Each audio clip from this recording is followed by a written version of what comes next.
What's going on, everyone? Lauren Sisler here with AL.com. I got Cole Cubelic, three-man front on JOX Radio, as well as the SEC Network, and we're going to talk Auburn football. Coming off a 24-13 loss to Florida this past week, heading into a bye week. Cole, I want some transparency. We'll start on offense. Well, I think the first thing you look at is the amount of time it took to make an adjustment with the plan. You go back and watch the first half of that football game against Florida, and you see a lot of gap scheme runs, blocking down, pulling around, and it wasn't going to work. And the edge defenders were a big reason why.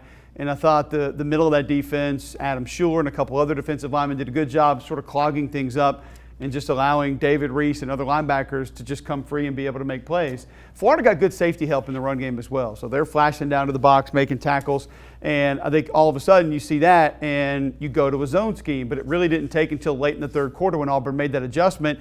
And they also ran what I call it's kind of a split zone insert zone play where the H-back will basically come in between the middle of the line of scrimmage between the guard and center or guard and tackle and bring you sort of an isolation scheme. And that's when it started to go. That's when the run game really started to pick up. You're going to have to find a way to be more complex in the passing game. Mm-hmm. And you and I sat here a week ago in this room and talked about what Auburn could not do in that game. And I told you they can't live in third and long. And they tried to live in third and long in that game, and they lose that game. Mm-hmm. If Auburn's going to be a third and long football team, it can't be 2 and 3 route combinations with 1 or 2 set reads for Bo Nix. And you got to have checkdowns. You have to have option plays, hot routes.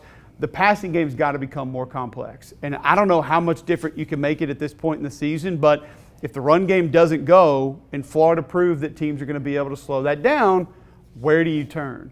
And maybe implement more quarterback runs as well. I didn't see as many of those against Florida as you had seen.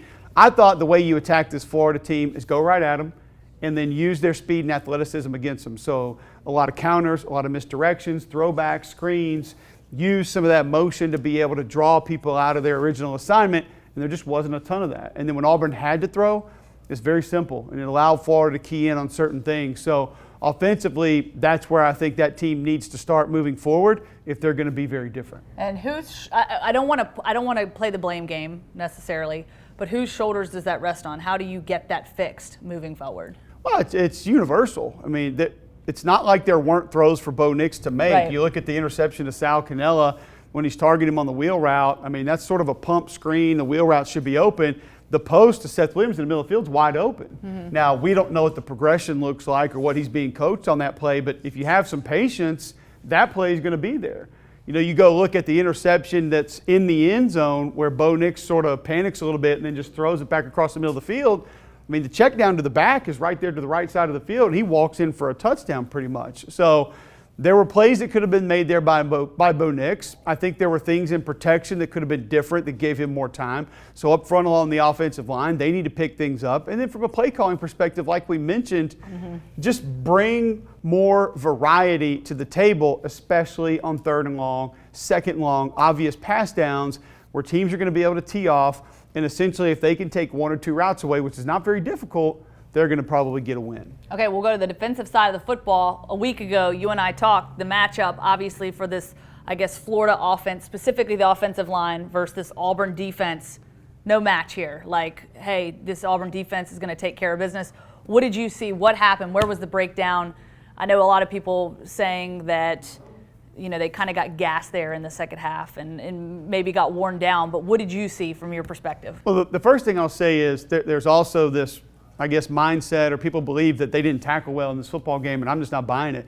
I went back and charted it. I had 9 missed tackles in the game, which on, I think, 76 plays. That's not bad at all. Mm-hmm. 2 of them came on the LaMichael P. Ryan run. 2 of them came on a play about 3 plays before that. So there's 4 in the last 5 or 6 plays of the game. So Auburn tackled extremely well. There wasn't a lot of yards after contact. There wasn't a lot of plays in which balls were thrown to receivers and they were able to pick up an extra 10, 15 yards. Now, obviously, the big touchdown pass on the first play of the game, there was a missed tackle there on the back end. But I don't even know if I'll point fingers at individuals on that play. Mm-hmm. Or the second touchdown pass, because when you get a slot receiver, the fastest player on the team, and he's matched up against a linebacker, I don't know what your expectation is there. I mean, that's just Florida got Auburn on those plays. And Kevin Steele will probably tell you the same thing, that, yeah, we'd like to go back and make an adjustment and be in a different defense, but they got us on those plays. And you're going to get got. At some point, sometime, a guy's going to run over you, a receiver's going to run past you, you're going to miss a block. You're going to, a running back's going to get chased down. Like, it's going to happen. So I think those were just two plays where Auburn didn't have the right personnel in the field, and they got. So I thought the defense played championship caliber football for the most part. I mean, Derek Brown was unstoppable. Marlon Davidson was phenomenal. KJ Britt, outside of the one missed tackle on Piron late in the game, I thought he had an excellent game. I thought the DBs were physical. I thought they tackled well. You can't ask for a whole lot more than a defense that causes 4 turnovers, consistently gives you field position, gets stuck back inside their own 15 at one point in time with a chance for Florida to put the game away, comes up with a turnover there to get you out of that bind. Defense did what they needed to do in that game. I don't think that there's a lot of things that they have to go back to the drawing board on or reinvent themselves in a certain area. There's 2 plays they got on. There's 1 play at the end of the game they were gassed on, and that was about it. I mean, Florida didn't really pick up big chunks of yards in other portions of that game. So there's no reason for the defense to be down, and I don't think there's a whole lot of things that need to be recreated for Auburn's defense moving forward. You mentioned being gassed.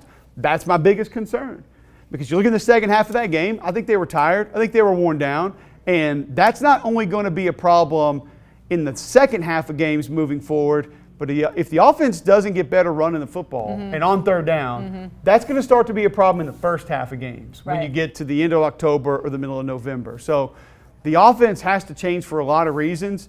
The biggest may be to protect a championship caliber defense. All right, he's Cole Cubelic. Thank you so much for your insight. We appreciate it as always. And for all your Auburn Tiger updates, visit us on AL.com.